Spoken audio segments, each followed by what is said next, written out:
Dream Aerospace Systems is proud to announce the upgrade of its in-house Gen 5 dynamic interferometer. Dream's interferometer is the smallest and lightest currently in the world. This technology was developed for JWST and funded by NASA. This Gen 5 dynamic interferometer is one of a few models in the world that can quantify both low spatial and mid-spatial frequency, or MSF, errors.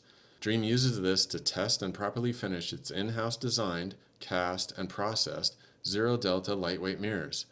These cutting-edge mirrors offer the shortest thermal time constant and therefore the lowest performance loss at the boundary layer. This is commonly referred to as mirror seeing. The zeroDELTA lightweight mirrors typically have a thermal time constant that is hundreds of times shorter than conventional mirrors. They also exhibit no detectable print-through due to the high level of engineering. This upgrade will increase data point resolution by almost threefold while moving the system from 32-bit to 64-bit.